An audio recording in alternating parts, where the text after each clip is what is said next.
Hi. ఇవెందుకు? అంటే ఇంటర్వ్యూలో కొంచెం మసాలా ఉండాలని. ఇవా? ఇది వాళ్ళది, ఇచ్చేద్దాం.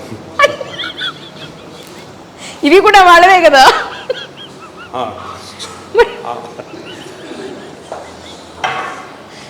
కనీసం మాకు నోరు తీపి చేయడానికి కేకులు కూడా ఏం తీసుకోవాలి మనం.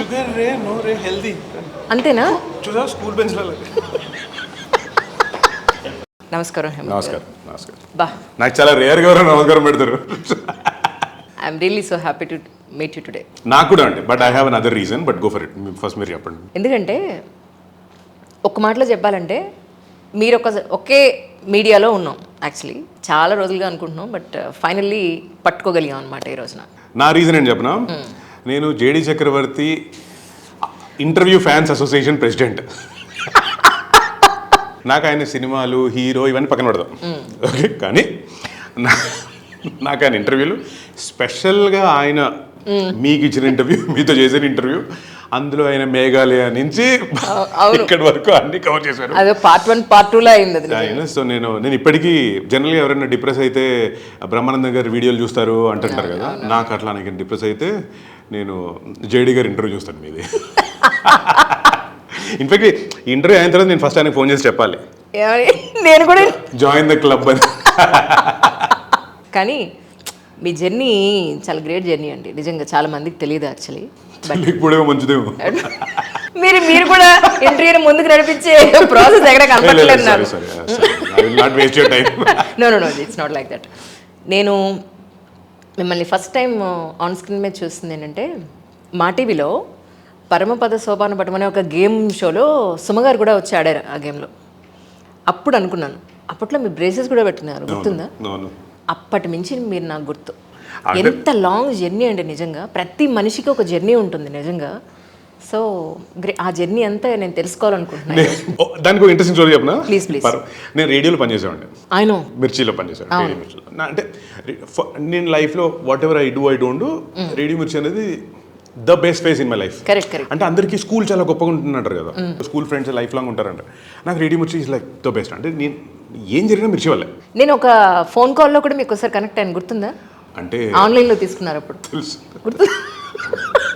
ఎందుకు నవ్వుతున్నారు మీరు? అంటే జనరల్గా ఏంటంటే మేము మా ఫ్రెండ్స్ ఎవరైనా సరే ఆట పట్టించడానికి, ప్రాంక్ చేయడానికి మేము ఫోన్ చేసి అమ్మాయిలాగా మాట్లాడేవాళ్ళం. సో నాకు అలాంటి వచ్చింది అనుకున్నారు. సో మా వాళ్ళు ఎవరు నమ్మలా నేను చూపించినప్పుడు. అయ్యో నారాయణ, నేనే చేసింది. సో మిర్చిది ఏమైందంటే రేడియో మిర్చిలో అనిత గారు పనిచేసేవాళ్ళు, ఓకే. అప్పుడు జెమినీ టీవీ యాంకర్గా పనిచేసి మిర్చిలో అనిత గారు లైక్ వాస్ ద బెస్ట్. అంటే నాకు రేడియో మిర్చిలో నా లైఫ్ షేప్ చేసింది అనిత గారు, సునీత గారు. సునీత గారు అంటే మొన్న ఓబేబీ ప్రొడ్యూస్ చేశారు కదా. అవునవును. సునీత తాటి, వీళ్ళిద్దరే లైక్ రియల్లీ. సునీత తాటి గారు మాకు టీవీ9లో హెడ్ గా ఉండేవారు. సో నేను రేడియోలో షో చేస్తుంటే ఒక ఆయన హేమంత్ గారు అని అనిత వాళ్ళ హస్బెండ్, ఆయన ఒకసారి రా నీతో మాట్లాడాలన్నారు. ఇంటికి వెళ్తే నేను ఇట్లా ఒక టీవీ షో చేస్తున్నాను, దానికి నువ్వే యాంకర్ అన్నారు.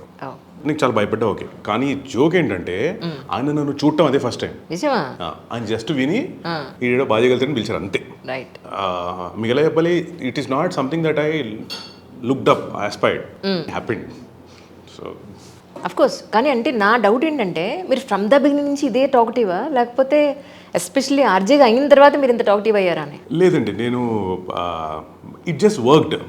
అంటే నేను మీకు ఎలా చెప్పలేదు, జనరల్గా ఒక గ్రూప్ ఆఫ్ ఫ్రెండ్స్ ఉన్నారు, అందులో ఎవడో ఒకడు సెంటర్ ఆఫ్ అట్రాక్షన్ మిగులుతాడు, సైనోజర్ లాగా. అదే నేను అయిపోయాను అనమాట. మీ అబ్బాయిలు అలా ఉండాలని అనుకుంటారు కదా ఖచ్చితంగా. అండ్ అప్పట్లో కొంచెం అడాలసెన్స్లో సెన్స్లెస్గా చీప్గా బిహేవ్ చేస్తుంటాం, కానీ ఆ తర్వాత సెన్స్ ప్రివైల్డ్. సో టాకటివ్ అనేది క్లియర్లీ దాట్ అండి. అంటే ఇంకొక ఎగ్జాంపుల్ చెప్పాలంటే మా బాబాయ్ ఉన్నారు. మా నాన్న కొంచెం సీరియస్గా ఉండేవాళ్ళు, కానీ మా నాన్న వాళ్ళ తమ్ముడు మా బాబాయ్ నెల్లూరులో ఉంటారు. ఆయన ఎక్స్ట్రీమ్లీ హిలేరియస్. ఎంత హిలేరియస్ అంటే నేను ఇప్పటికీ ఎయిర్పోర్ట్లో ఉన్నాను, ఇట్లా ఫ్లైట్ ఎక్కుతుంటే, రే ఎక్కే ముందు ఒకసారి అది గాల్లో టైర్ అది ఉందే ఒకసారి చూసుకో, అది పెట్రోల్ ఉంది ఒకసారి పైలట్తో అది మాట్లాడు, అసలు పైలట్ సీట్లో ఉన్నాడు అవన్నీ మాట్లాడు, తర్వాత మధ్యలో దాహం వేస్తే సూర్యాపేట దగ్గర ఒకసారి ఆగమను, సోడా తగిలినాడు చెప్తున్నాడు. నేను ఆయనకి 2 రోజులకు ఒకసారి ఒక ఛాలెంజ్ వస్తుంది, life challenge. Okay.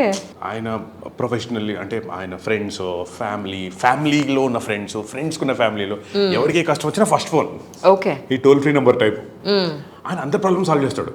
So nice. కానీ అది ఎంత సరదాగా ఉంటాడంటే నేను అనుకున్నా అసలు ఇంత ఉండాలి బాబు అని. మీకు ప్రపంచంలో చైనా యుద్ధం గురించి మాట్లాడినా ఆయన ఒక లైన్లో మీకు అర్థమయ్యేలా జోకేసి చెప్పేస్తాడు. ఓకే. సో మనకి తెలియకుండా ఇవన్నీ వింటుంటాం కదా. కరెక్ట్. అరే వా అంతే. అవును, ఒక విషయం చెప్పండి, మీ స్కూలింగ్ అంతా న్యూయార్క్లో అయిందని ఎట్లా ఉంది, నిజమా? మనం పని చేద్దాం, ఈ ఇంటర్వ్యూలో నేను కొన్ని చెప్తా, ఆ, ఓకే, కొన్ని అబద్ధాలు చెప్తా. ఓకే. ఆ ఏ అబద్ధాలు మీరు పట్టాలి, మీరు పట్టాలి. ఇప్పుడు నిజమా అబద్ధమా? నిజం. ఇప్పుడు న్యూయార్క్లో చదివేర్లేదే చెప్పండి. చదివానండి. సీరియస్లీ మీ మీద ఒట్టు. నేను న్యూయార్క్ ఏంటండి చూసి నా మీద ఒట్టేసి, నేను చదివిన స్కూల్కే మా నాన్న వీడికి ఫీజు అవసరం అని 10 సార్లు ఆలోచించాను. న్యూయార్క్ ఇవి ఇలా ఉంటాయి, నెట్లో పెట్టిన ఇన్ఫర్మేషన్స్ ఏవి నమ్మద్దు దయించి. ఓకే, అయితే కాదు, అస్సలు కాదు. సరే మీ నేటివ్ ప్లేస్ ఎక్కడ, అసలు ఎడ్యుకేషన్ అంతా ఎక్కడ అయింది చెప్పండి అసలు. ప్లీజ్ చెప్పండి, చంపుదా. నేను కొన్ని రోజుల తర్వాత ఆత్మకథ రాస్తా, ఆ 4 పేజీలు అప్పుడు చెప్పు. సరే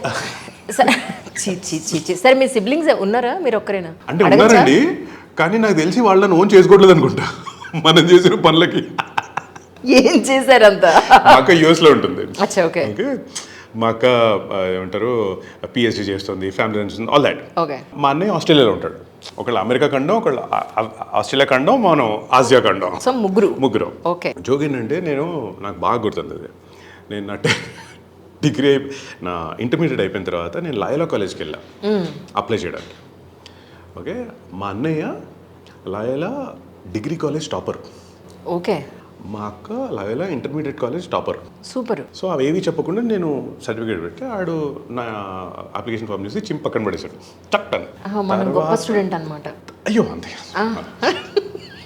అయ్యో రైట్. చాలాసార్లు మన హాల్ టికెట్లో నంబర్లు ఉంటాయి కదా, అవును, నంబర్లన్నీ ప్రోగ్రెస్ రిపోర్ట్లు ఉండేవి నిలువుగా. సో సింగిల్ డిజిట్స్ అన్ని. Very good. It's not a pride thing. నాకు చాలాసార్లు ఇది తక్కువ మార్కులు రావడం గొప్పగా చెప్పడం రాంగ్, అది చదువుకోవాలి సరిగ్గా, అది కాదు. కానీ తర్వాత మా నాన్న వెళ్ళి మాట్లాడితే లైలా కాలేజ్లో, ఓహో వీళ్ళ అన్నయ్య ఇదా, వీళ్ళ అక్క ఇదా, అయితే సీట్ ఇస్తాను అన్నాడు. అక్కడ నాకు మండింది, చాలా నువ్వేంటి నాకు ఇచ్చేదని నేను వెళ్ళాలి. ఈగో హర్ట్ అయింది అక్కడ. అంటే హౌ లైఫ్ టర్న్స్ ఈజ్ జోకిందంటే, నేను మిర్చిలో చేరి మనం కొంచెం ఇదైపోయిన తర్వాత అదే లైలా కాలేజ్లో జీపీఎస్ చూపించారు. నేను స్టేజ్ ఎక్కి ఇదే మాట చెప్పా, సీట్ ఇవ్వండి ఈయనే, ఈ ఫాదరే అని. సో నైస్ కదా లైఫ్లో అలాంటి ఒక మూమెంట్. అంటే ఇలాంటి చీప్ థ్రిల్స్ ఉంటాయి కదా మనకి.